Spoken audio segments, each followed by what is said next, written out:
está. Muy bien. Pues muy buenas noches. Hoy tengo el doble placer de presentar a una autora de 2 trabajos de la revista americana y al mismo tiempo de presentar una vieja amiga a la que no había tenido ocasión de ponerle cara y voz así en vivo, con lo cual pues me hace mucha ilusión, que es Laura Domínguez Canseco, bióloga, ornitóloga, mexicana.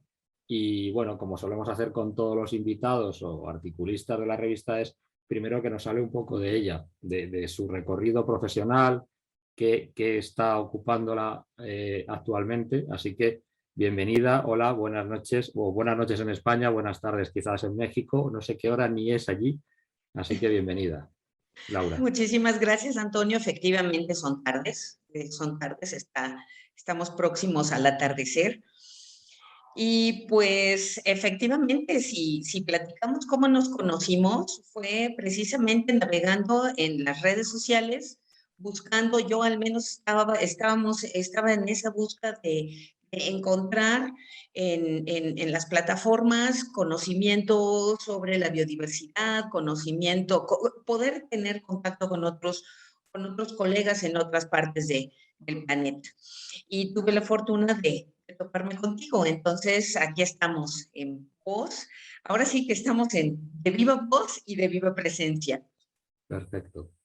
Laura, actualmente, ¿qué actividad desarrollas profesionalmente relacionada con el mundo de la biología allí en México?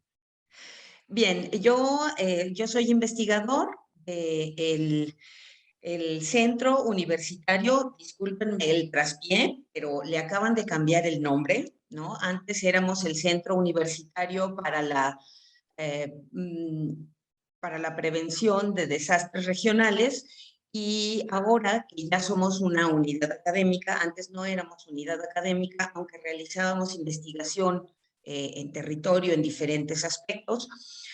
Ahora somos el Centro Universitario de Investigación, Docencia y Acción de Territorio y conservamos nuestro acrónimo, que es CUPREDER.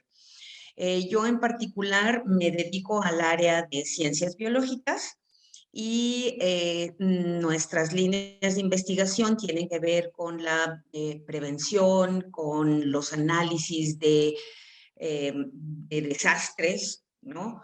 De prevención de peligros y una línea que ha tomado el CUPREDER es precisamente ordenamientos ecológicos territoriales, ¿no?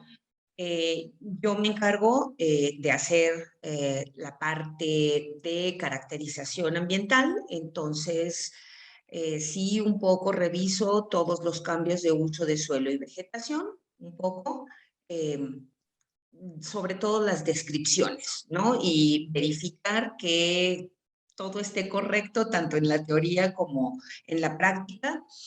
Y me dedico a revisar también una serie de información biológica, bases de datos, para poder tener una información lo más actualizada posible de la fauna y la flora que hay en los diferentes territorios.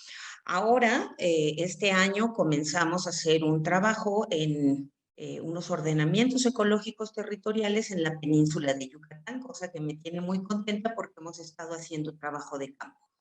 Hemos sido un equipo de 3 biólogos, un botánico y un chico que es especializado en fauna, anfibios, reptiles, y le gusta mucho todo este trabajo de conservación. Son jóvenes, pero jóvenes muy profesionales, y yo que he estado revisando un poco el contexto social y el contexto biológico de la zona. Eso es básicamente lo que yo realizo en el lugar donde trabajo, en el CUPREDER. Muy bien, es muy interesante. Yo creo que daría para, solo ya eso, para un artículo, donde Sí, pudiéramos conocer tu labor y la labor de tus colegas y compañeros. así es. Quería abordar esta pequeña entrevista, este pequeño coloquio, de atrás para adelante, de más antiguo a más reciente. Tu primera intervención en la revista americana fue hablando de estos lugares de polinización, o sea, de refugios para polinizadores como los colibríes, para las aves. Cuéntanos cómo surgió ese proyecto y en qué consiste o consistía, porque no sé si está vigente, y sus mayores éxitos o el mayor significado de los mismos en este proyecto. Sí, mira, se ha dado un movimiento pues, en Canadá, Estados Unidos y México para la conservación en particular, de los colibríes, ¿no? En este sentido, se está utilizando a los colibríes como una especie o unas especies, muchas especies en América Latina hay más de 300 especies de colibríes y en México contamos con la presencia de 58 especies de colibríes. Eh, la mayoría de ellos migran de Canadá, Estados Unidos, y tenemos bastantes especies endémicas. Desafortunadamente, el crecimiento de las zonas urbanas, el crecimiento de la frontera agrícola, la destrucción de los bosques y selvas donde ellos habitan, a donde ellos llegan de su viaje, de su gran viaje de migración, cada vez se destruye más.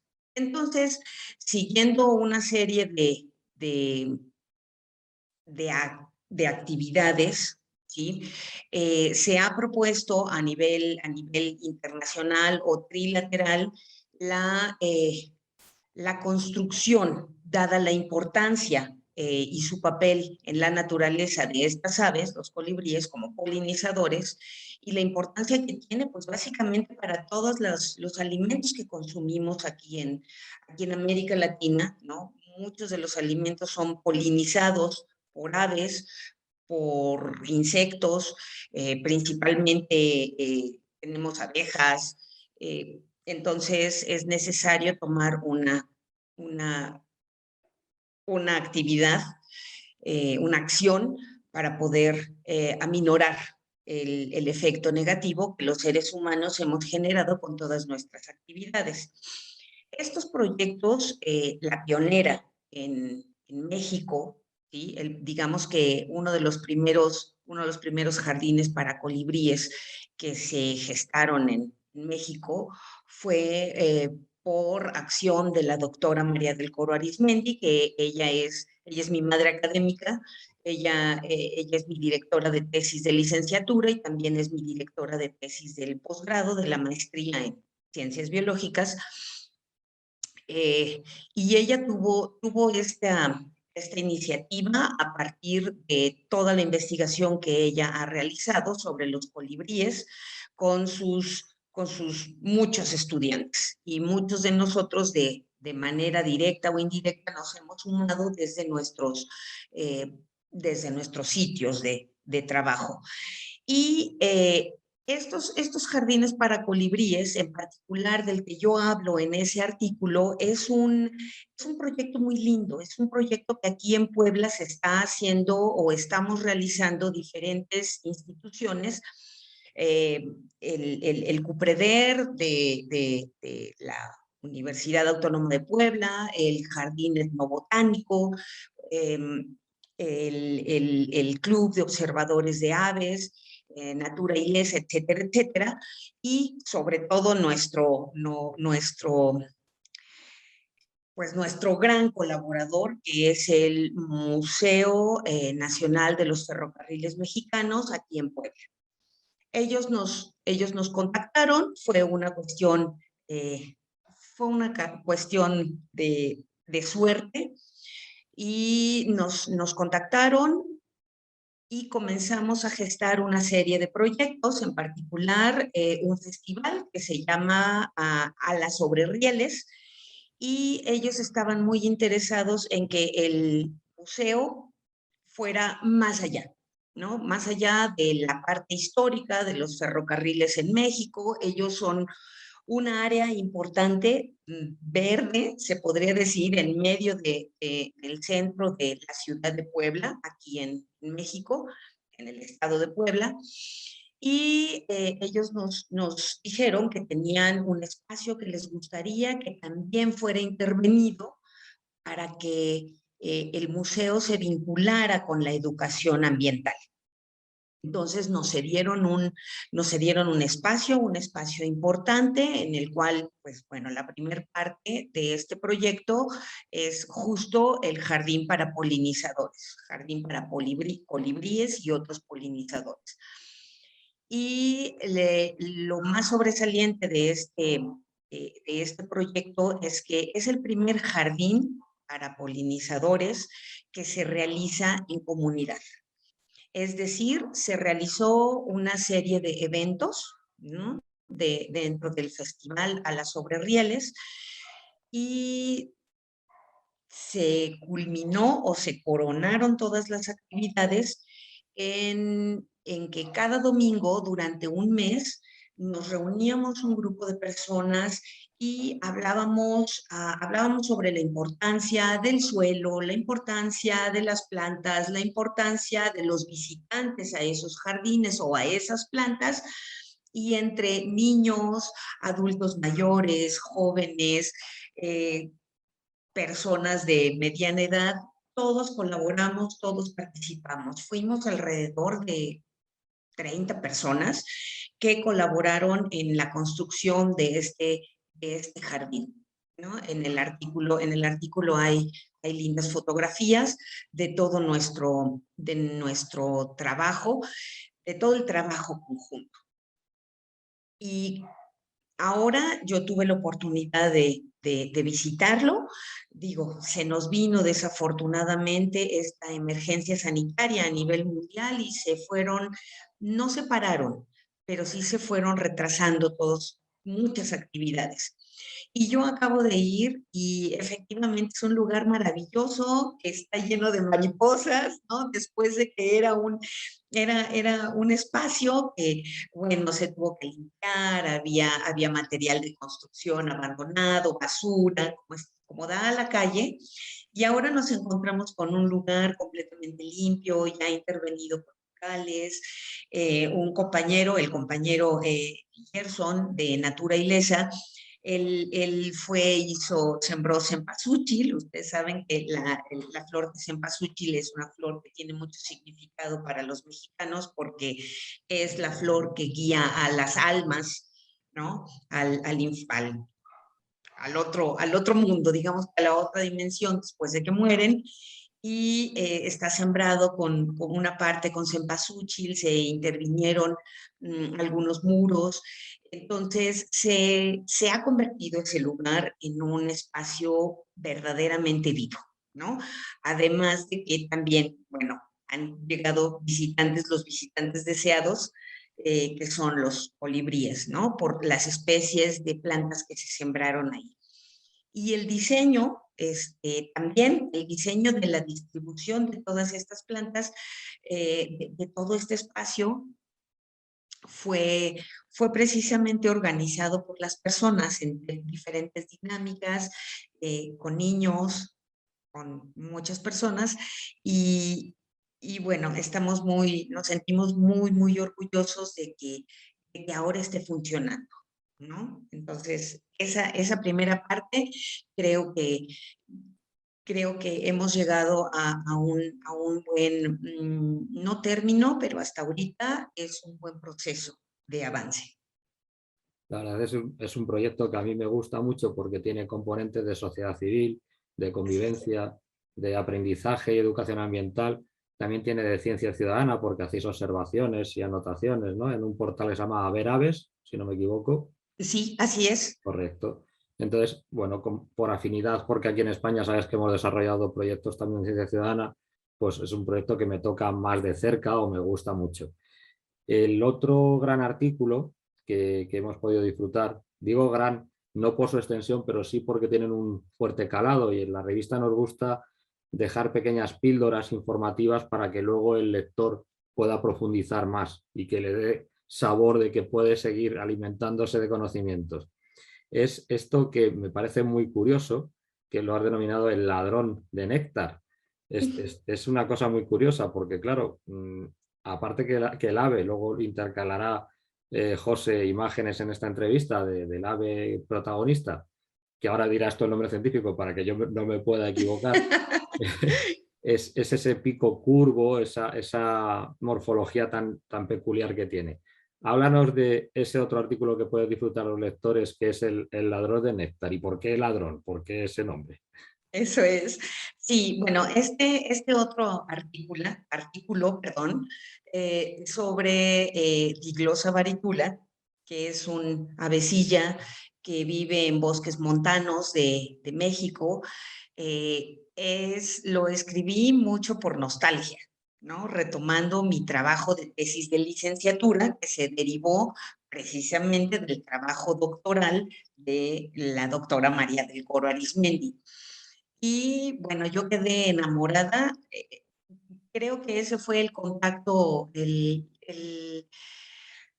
motivo para poder yo amar y reconocer la presencia de las aves en nuestro entorno, ¿no? Y cada vez que puedo es admirable. Me he alejado un poco de la observación de aves, creo que me falta mucho para poder ser una excelente observadora de aves, pero fue mi primer contacto con estos animales. Y efectivamente, un ladrón de néctar. ¿Por qué es un ladrón de néctar? Es un ave que interviene en una relación en planta polinizador y que tiene el mismo nivel en términos fisiológicos, en términos biológicos, con su contraparte que es el polinizador. Y el picochueco serrano, Diglosa varitula, que aquí se le conoce así como picochueco serrano, en México. Bueno, hay muchas especies de este género, del género Diglosa, y Diglosa varitula es la especie más norteña aquí en el continente americano. Y es un poco reconocer y recordar la importancia que tiene en la naturaleza esta ave, porque sí, efectivamente roban néctar, es decir, los colibríes, voy a utilizar mis manos para, para ejemplificar, los colibríes lo que hacen es, suponiendo que esta es la corola de las flores, el colibrí lo que hace es llegar por el frente de la flor y liba el néctar, ¿no? Con su lengua, etcétera, etcétera. ¿Sí? Y es un polinizador porque la mayoría de las plantas que los colibríes visitan tienen una morfología de tal manera que los estambres, las estructuras de la flor, van a depositar el polen o bien en la base del pico o bien en la corona de la cabeza del colibrí. ¿Sí? Y esto es por lo que se les llama polinizadores, ¿no? Porque van a otra flor y queda el polen.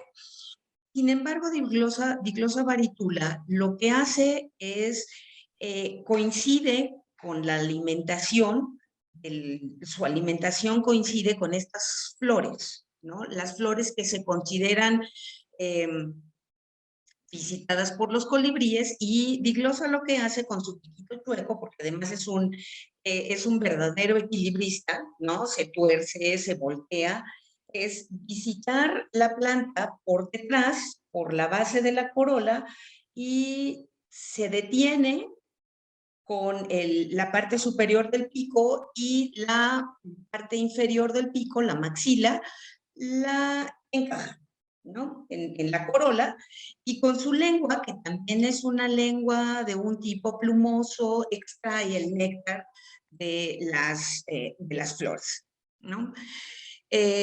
Todo este trabajo encontramos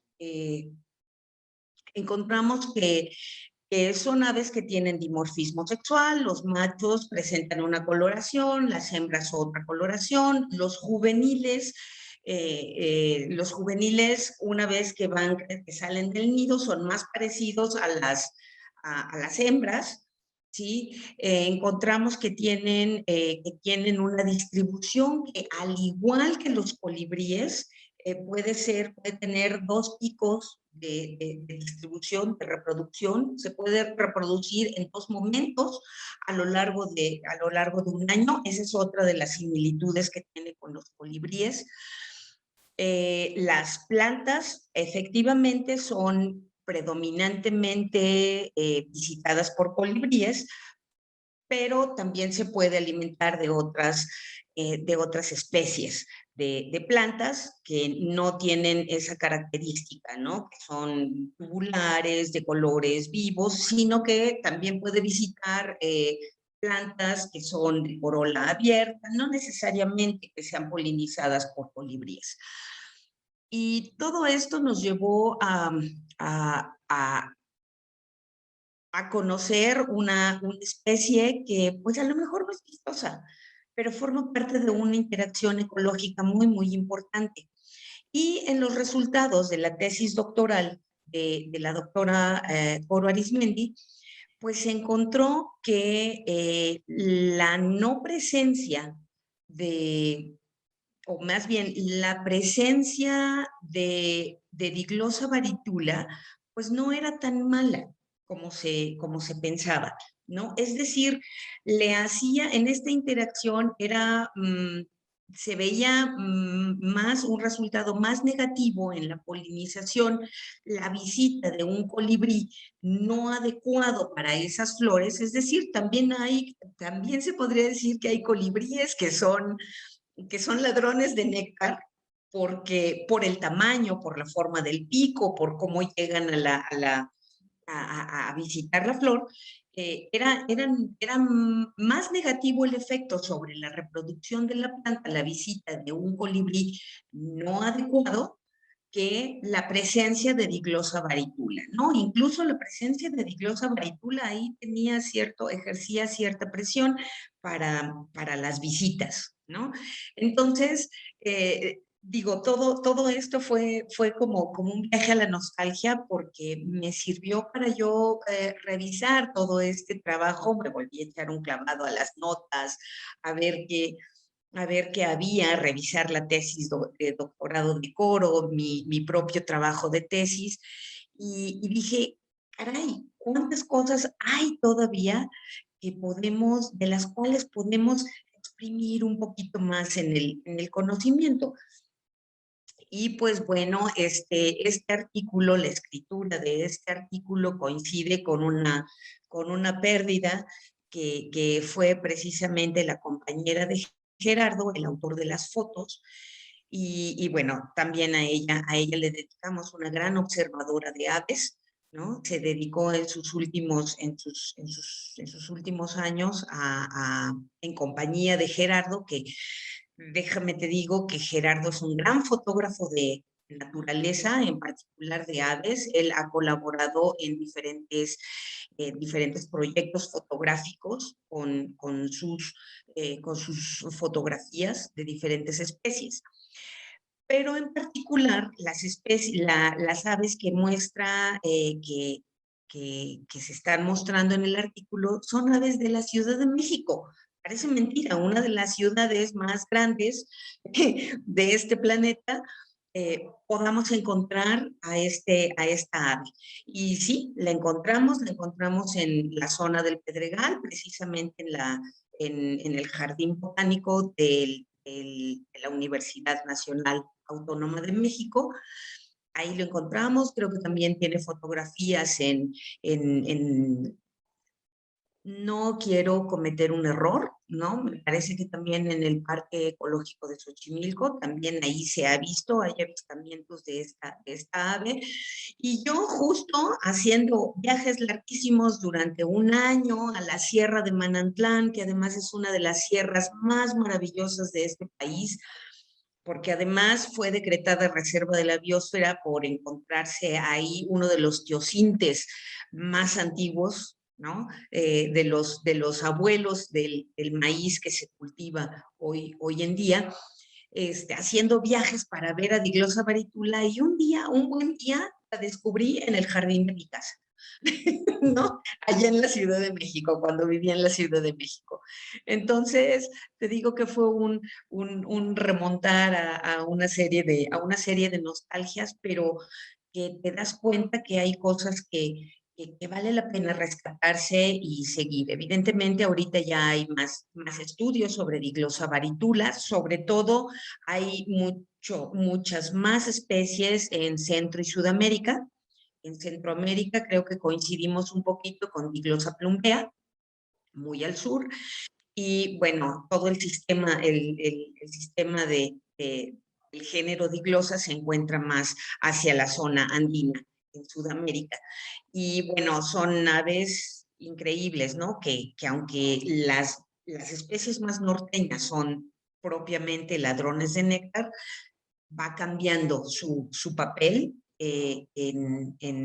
conforme se van acercando más hacia los Andes y van siendo más numerosas las especies del género, ¿no? Entonces fue un viaje al que me invitaron, al que me invitó Americana a realizar. Y todo va de alguna manera un poco unido, ¿no? Colibríes, ladrones de néctar, estos proyectos de ciencia ciudadana. Sí, la verdad es que viendo contrapuestos los dos artículos, ahora sí que les encontramos muchos más nexos de unión que inicialmente viéndolos por separado. Por eso a mí me gusta mucho cruzar los artículos de un momento y de otro, del número 1 de Americana y del número 3, que los próximos días podremos disfrutar todos. Digo disfrutar todos porque el primer lector que disfruta de Americana soy yo. De hecho, aunque solo fuera el único lector del mundo, a mí me haría muy feliz. Si encima puedo compartir esa felicidad con más gente y con los autores, por supuesto. Ese pequeño homenaje que haces a tu amiga Laura, ¿no? A tu tocallita, como dices. Así es. Por otro lado, las magníficas fotografías de Gerardo, que ilustran este trabajo. El enlazarlo con las maravillosas experiencias comunales en ciudad, ¿no? Con los jardines de polinizadores. Veo que a lo largo de la entrevista y en tus trabajos hay mucho un guiño hacia la ciudad. Ciudad como en un país tan fascinante y extenso como puede ser México, con una increíble biodiversidad, que hables de la ciudad es algo muy interesante porque gran parte de la población del mundo vive en ciudades y las ciudades siempre se han representado como ajenas a la naturaleza. Y de alguna manera estas pequeñas pildoritas pueden hacernos cambiar nuestra visión de la ciudad como un sitio donde también hay mucha vida. Si quieres hablar de ello. Exacto, exacto.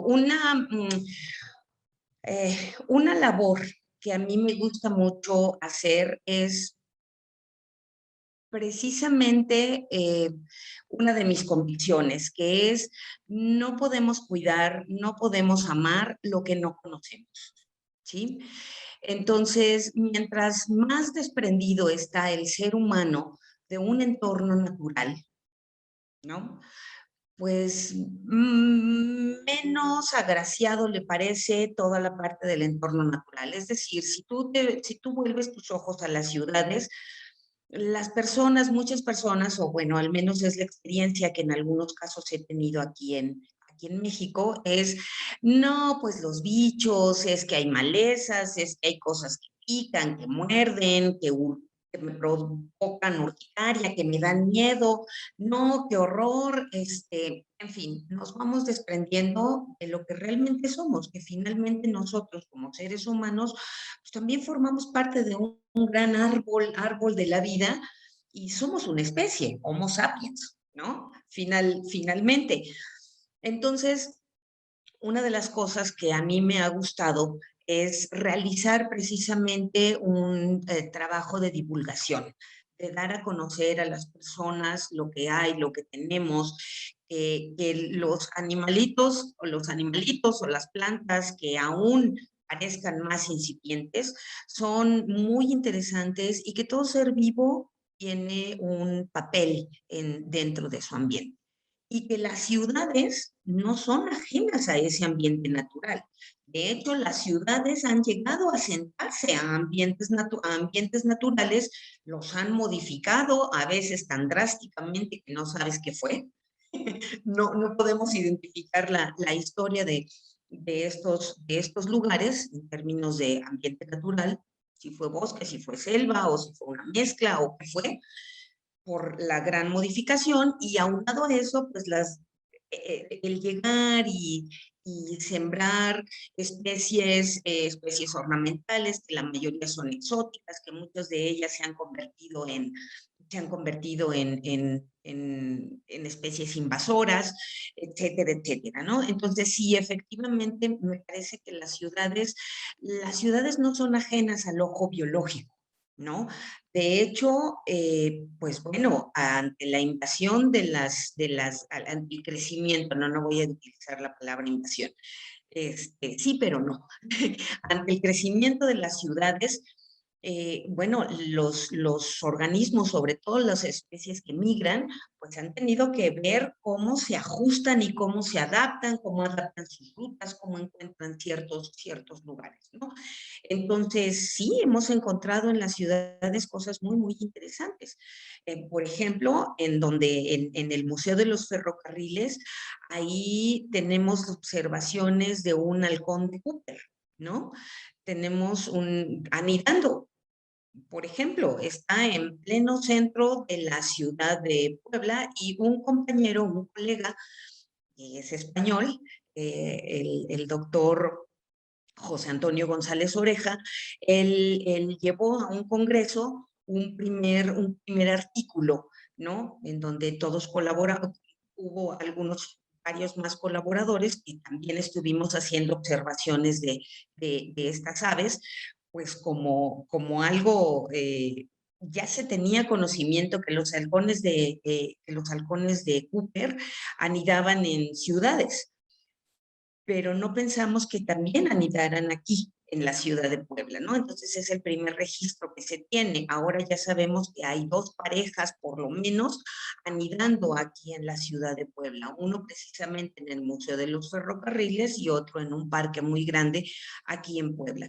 Entonces, sí, efectivamente, las ciudades para mí cobran un foco muy particular, porque también en casa, en la casa de todos ustedes, tenemos un jardín, un pequeño jardín, ¿no? Con plantas para atraer polinizadores. Y el año pasado nos recibió un Archilochus colubris, que es una de las especies que realizan una de las migraciones más largas, ¿no? Es un colibrí garganta de rubí.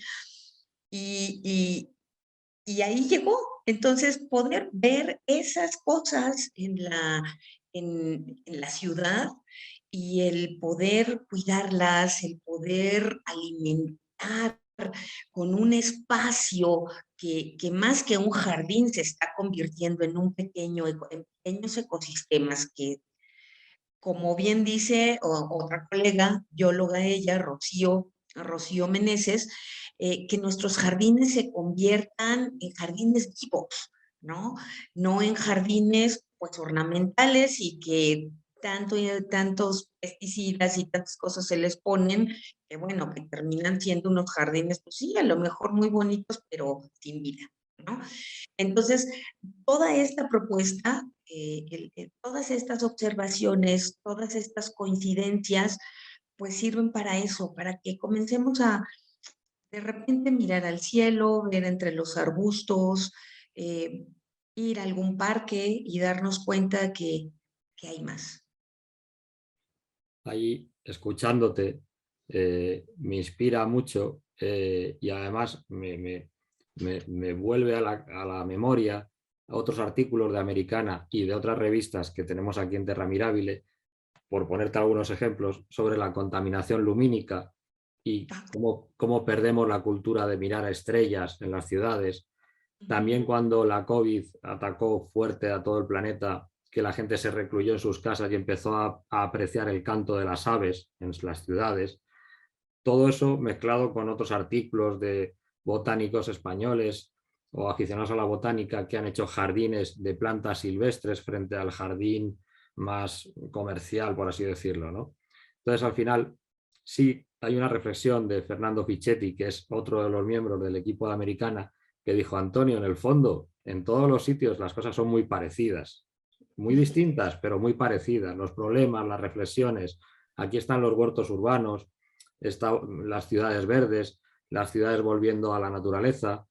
Todo está interrelacionado. Y escuchándote, pues me ha venido ese aluvión de ideas y he dicho: qué buena entrevista, porque así Laura de alguna manera pone en relieve, explicando los artículos, que cuando los ves así en el papel, bueno, en el papel no, porque son digitales, pero cuando los ves en pantalla parece que no tienen tanta relación con el resto. Y justo en este número de Americana hay un compañero que está en Argentina y habla de cómo se rehabilita y cómo se renaturaliza una zona urbana de una ciudad importante en Argentina. Solo quería hacer esta pequeña anotación y ahora quería también dos cositas últimas para ir cerrando, porque estaría aquí horas, pero me imagino que a lo mejor cuando montamos el vídeo en YouTube, pues no quiera hasta la gente tanto rato y lo entenderé, que el tiempo es finito. Una sería una reflexión. Estos días hemos visto en los medios de comunicación el cierre de la COP26, la conferencia de las partes del cambio climático. Hay una sombra de pesimismo, de no haber alcanzado mucho. La sensación es un poco pesimista. Y yo, abocados a un desastre, si fuera inevitable, por lo menos me gustaría afrontarlo con algo de esperanza.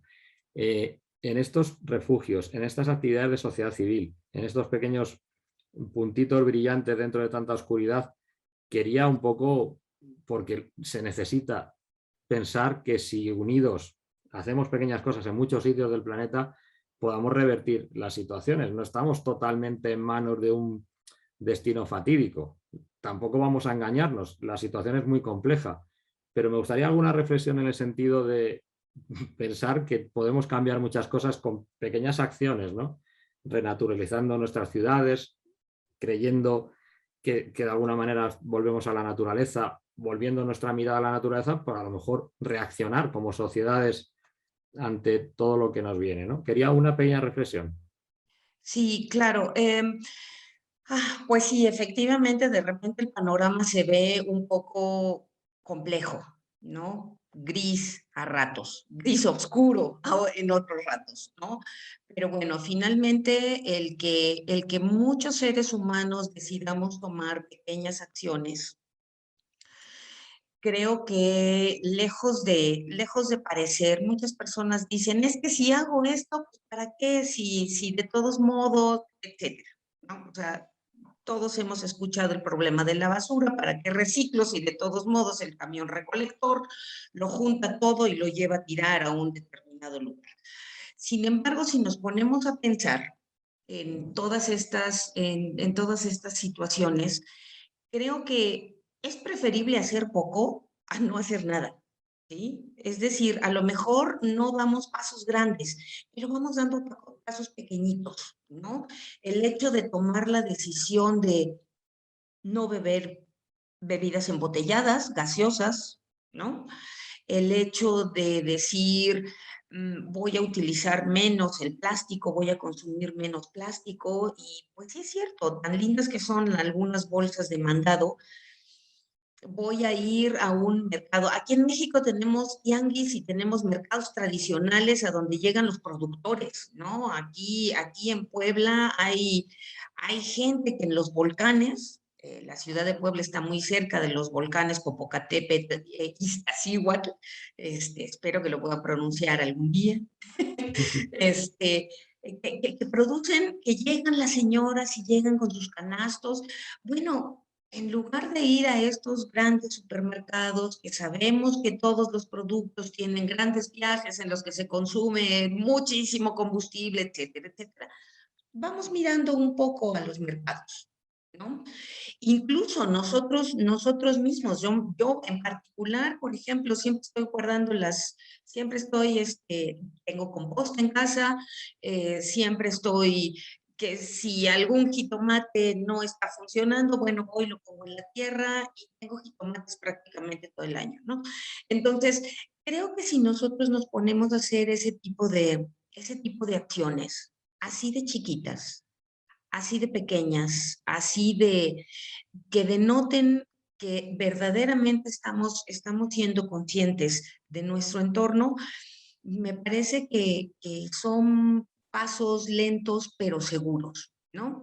Quizá cuando seamos más, estos pasos no serán pequeñitos, serán un poco más grandes, ¿no? Y mientras más nos vayamos sumando, pues más pasos hacia adelante. Sí, evidentemente tenemos que aprender a tomar más acciones en nuestras manos y nosotros, los biólogos, los que de alguna manera hacemos divulgación, los que de alguna manera estamos inmersos en estos sitios de ciencia ciudadana, pues creo que nuestra labor es cada vez más importante.